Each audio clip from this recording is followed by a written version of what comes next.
Pemirsa, 26 orang masih hilang akibat bencana tanah longsor di Banjarnegara, Jawa Tengah. Sementara 8 korban luka hingga kini masih dirawat intensif karena patah tulang akibat tertimpa bangunan rumah.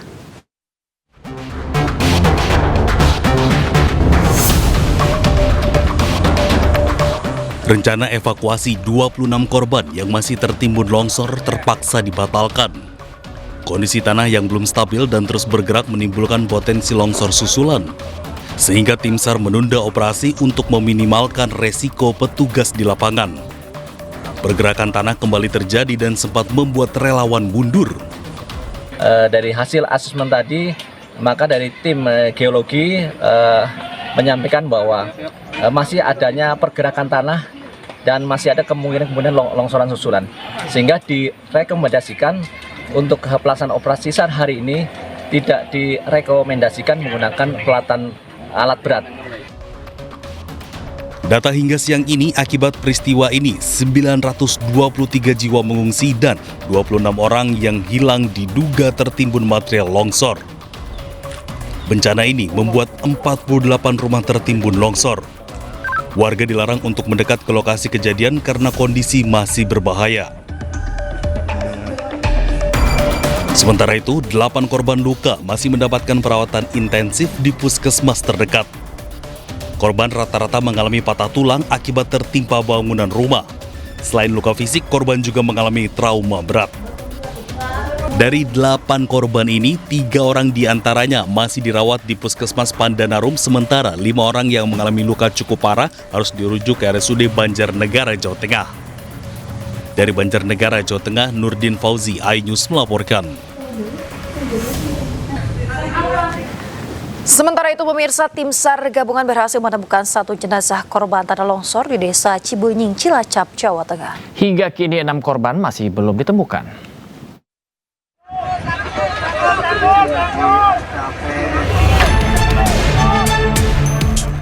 Selasa sore, tim SAR gabungan berhasil menemukan 2 jenazah korban tanah longsor di desa Cibenying, Cilacap, Jawa Tengah. Korban ditemukan di area B2. Petugas cukup kesulitan mengevakuasi korban akibat kondisi korban yang sudah tertimbun selama 6 hari. Korban langsung dievakuasi ke RSUD Majenang. Belum diketahui identitas korban. Pada pencarian hari ke-6, tim SAR gabungan mulai menyisir di area worksite A1, B1, dan B2. Pencarian dilakukan dengan menggunakan drone, penyisiran anjing pelacak hingga secara manual. Selain itu, puluhan alat berat juga diterjunkan untuk melakukan pencarian. Sementara itu, Menteri PUPR Dodi Hanggodo telah meninjau lokasi longsor secara langsung. Ia mengatakan terdapat cekungan alam yang bisa melongsorkan tanah apabila curah hujan tinggi. Ke depan setelah proses sarna selesai, tugas kita semua adalah meyakinkan bahwa cekungan itu senantiasa kering. Mungkin tidak bisa kering 100%, mungkin keringnya 80%, 90%. Sehingga tidak menimbulkan masalah baru manakala ada hujan deras. Karena bagaimanapun di bawah itu kan masih banyak perumahan tuh. Itu yang wajib kita jaga sama-sama agar kejadian ini tidak terulang lagi. Apakah di sini atau di tempat lain. Jadi saya sudah janji sama Pak BNPB tadi, kita coba petakan potensi masalah di beberapa tempat lainnya. Dengan ditemukannya 1 jenazah, maka korban yang belum ditemukan berjumlah 6 orang, sedangkan 17 jenazah berhasil ditemukan dalam keadaan meninggal dunia. Dari Cilacap, Jawa Tengah, Heri Susanto, iNews melaporkan. Petugas Subdit Jatanras Polda Sumatera Utara, pemirsa, meringkus 3 begal sadis. Para pelaku yang ternyata berstatus residivis dalam kasus serupa diringkus saat tengah tertidur di sebuah hotel.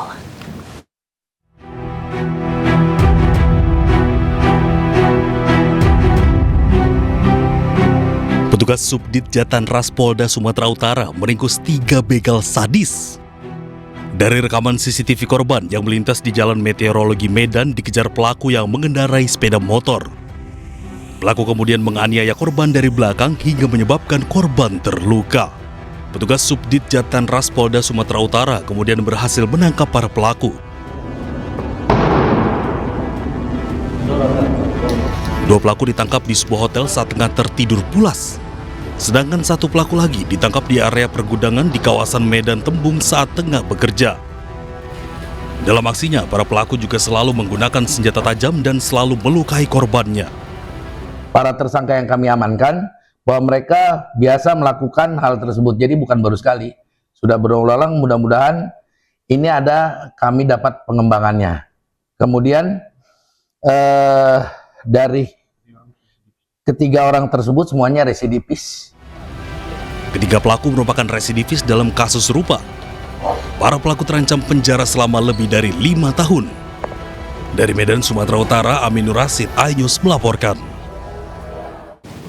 Pemirsa, seorang cucu nekat mencuri perhiasan emas dan uang tunai puluhan juta rupiah milik neneknya di Pasuruan, Jawa Timur. Ternyata uang digunakan pelaku untuk judi online dan membeli motor dan juga ponsel.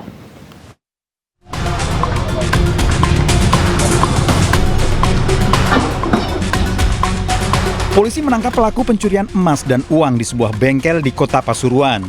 Pelaku berusia 20 tahun, warga Candi Purworejo, Pasuruan, sebelumnya melakukan pencurian perhiasan dan uang senilai puluhan juta rupiah milik nenek tirinya.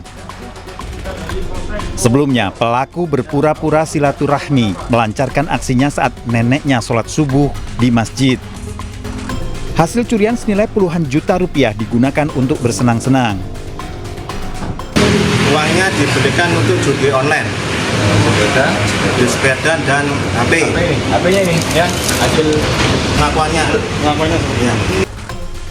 Tersangka terancam hukuman 5 tahun penjara. Dari Pasuruan, Jawa Timur, Jaka Samudra, iNews melaporkan. Pemirsa, sebuah turnamen memancing digelar di sebuah pulau yang indah di Kalimantan Timur. Ya, selain panorama yang indah, keragaman ikan yang ada di pulau ini juga menjadi incaran para peserta.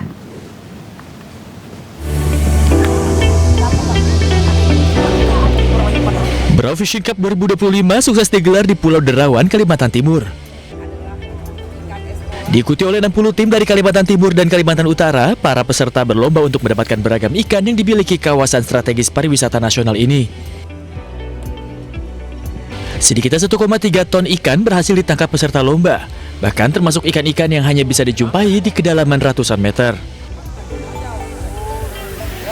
Di antaranya ikan jenis eskalator, ikan ruby, hingga ikan dokton yang hanya dapat dijumpai di kedalaman 200 meter yang membuat penangkapnya keluar sebagai juara.